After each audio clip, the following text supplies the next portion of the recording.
It's necessary to know that everybody won't see it, that everybody won't join you, that everybody won't have the vision. It's necessary to know that a lot of people like to complain, but they don't want to do anything about their situation, that you are an uncommon breed. You know, you have to know within yourself that I can do this. Even if no one else sees it for me, I must see it for myself. That's necessary. It's also, ladies and gentlemen, necessary that you be creative when you're working on your ideas, that you understand the importance of changing up, of readjusting your strategies. Many times we can have a great idea, but if you're not advancing it in the right way and things don't happen, you become discouraged and think the idea doesn't work. No, that's not true. It's necessary that we become creative. I remember when I was in New York walking down the street, and a guy approached me and said, "Hey, mister, can I shine your shoes?" And I said, "No, I'm in a hurry. I don't have time."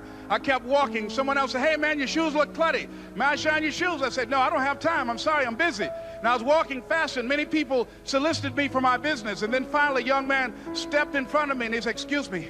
And he started counting, 97, 98, 99, 100. He said, "Sir?" I said, "Yes." He said, "Come here, please." I said, "What is it?" He said, "Today is my birthday.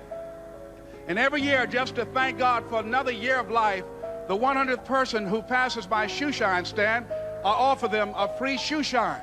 Would you give me the honors?" I said, "Why, sure." I got up on the shoe shine stand, George, and I sat there, and he shined my shoes diligently. And when I got down, I looked at them, they were sparkling. And I was walking away, and I said, "Thank you." And I stopped, I said, "Excuse me, but how much do you usually charge?" He said, "Only $2. I said, "I tell you what, today's your birthday. Here's $5, keep the change." He said, "Thank you." As I was walking away, looking in the opposite direction at other people coming, he started counting again. 97, 98, 99, 100.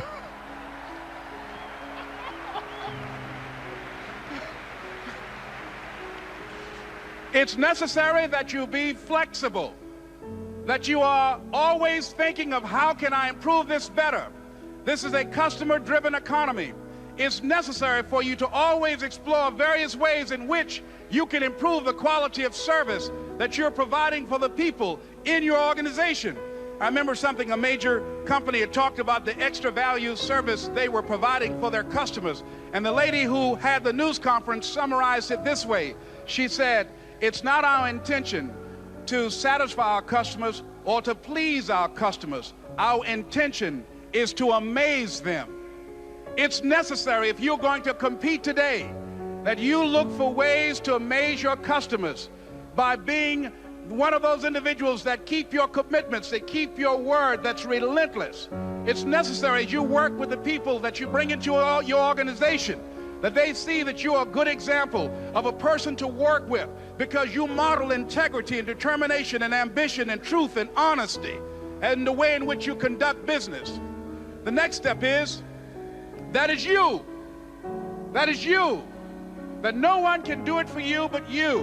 And even though you face disappointments, even though you will experience some setbacks, it goes with the territory. You must understand that. I remember I was playing a game with my 9-year-old son, John Leslie, and I beat him 10 straight games in a game called Connect 4. And finally, I said, "John Leslie, I'm bored. I don't want to play you anymore." And I got up. I said, "I'm ready to go to sleep now." And repeat out to me, please. Let's say this together. "It's not over until I win." John Leslie said, "No, you can't go now, Dad." I said, "Why?" He said, "It's not over until I win." That was his attitude. We sat down and we played several other games. And finally, after the 11th game, John Leslie won, and he got up and he yawned. And he said, "I'm ready to go to sleep now." And I'm saying to you, what if all of us took that attitude after we face a rejection and a no, or we have a meeting and no one shows up, or somebody say, "You can count on me," and they don't come through? What if we have that kind of attitude? The car's repossessed. Nobody believes in you. You've lost again and again and again. The lights are cut off, but you're still looking at your dream, reviewing it every day, and say to yourself, "It's not over until I win."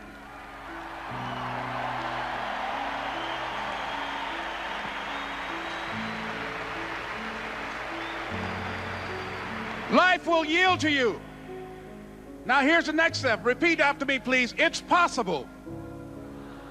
I can live my dream. It's necessary. I work on myself. Surround myself with winners. Become creative. It's me. I've got to make it happen. It's not over until I win.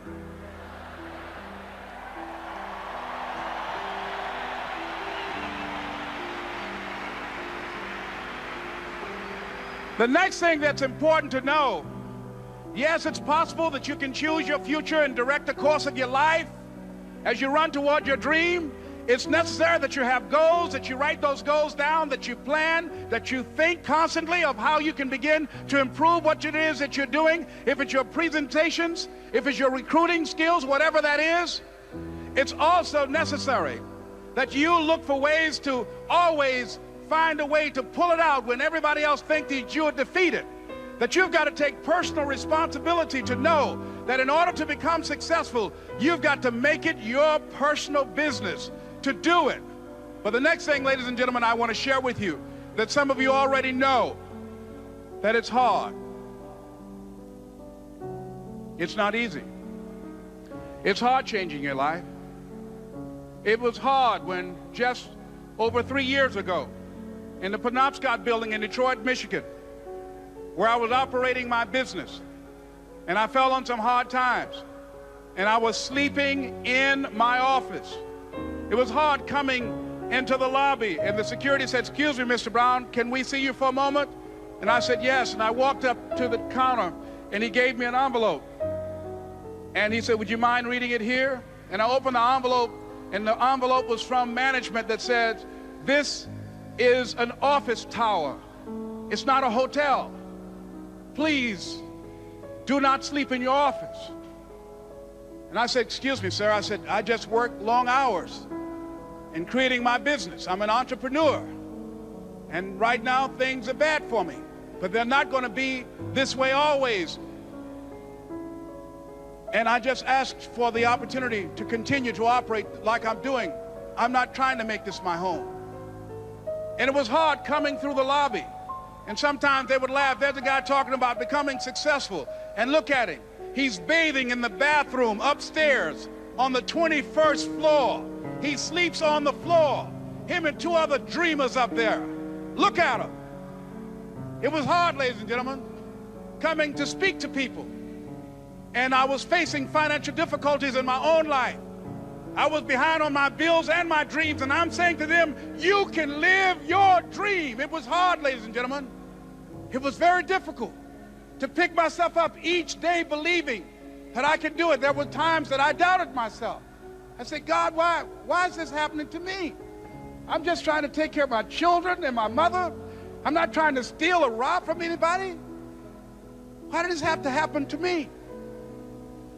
It was very hard. And here's what I want to say to you. For those of you that have experienced some hardships, don't give up on your dream. No one could have convinced me by holding on, by continuing to push forward, by continuing to run toward my dream, that one day I would have my own talk show. It's a long shot, ladies and gentlemen, from Liberty City, an abandoned building on a floor, never knowing my mother or father. It's a long shot. Being here with you today in this dome in Atlanta, it's a long shot. No college training, labeled educable, mentally retarded, but I kept running toward my dream.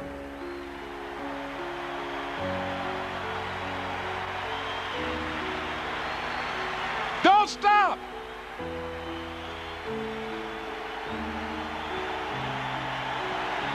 Don't stop.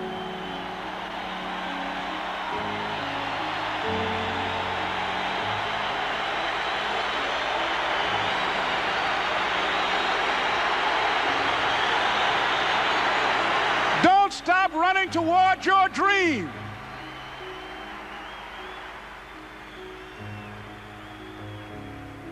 It's very important as you hold on to that dream There are moments when you're going to doubt yourself. There are rough times that are going to come, but they have not come to stay. They have come to pass. It's very important for you to know that. Don't say I'm having a bad day. Say I'm having a character building day.